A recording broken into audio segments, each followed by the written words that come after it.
Les proches du petit Émile S. sont au bord du désespoir depuis le 8 juillet 2023, date de sa disparition. Ce n'est, malheureusement, pas le premier drame qui touche le cercle familial.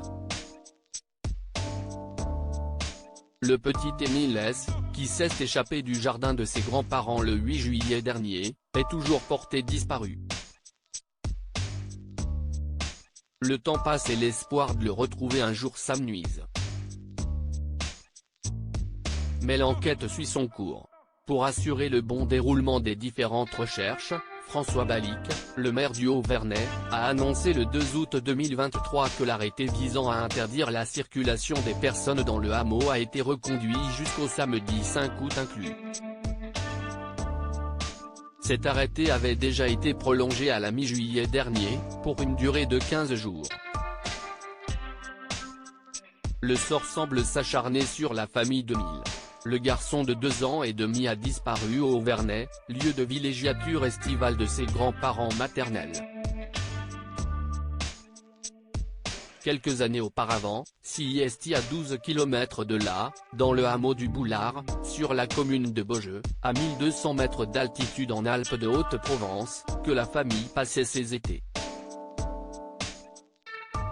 Mais un grave incendie a ravagé les environs en 2019, comme le rappelle le journal Le Parisien. Ne reste, dans les parages, qu'une grosse bâtisse, recouverte d'une bâche verte qui bat au gré du vent et des panneaux chantiers interdits au public. Il y a 4 ans, dans la nuit du 22 au 23 mars 2019, la maison familiale a succombé aux flammes, tout comme les 2 habitations mitoyennes et celle d'en face. 3 des 6 résidences secondaires qui composent ce hameau ont été détruites. 2 de 80 mètres carrés et une de 120 mètres carrés, comme l'expliquait France 3 Provence-Alpes-Côte d'Azur au moment du drame. Les sapeurs-pompiers de la Javie, Mézelle, Seine-les-Alpes, Digne-les-Bains avaient découvert les flammes aux alentours de 1 h du matin après avoir été alertés par un habitant du village d'en face. Cet incendie était alors qualifié de criminel, les enquêteurs ayant découvert des systèmes de mise à feu dans les bâtiments détruits.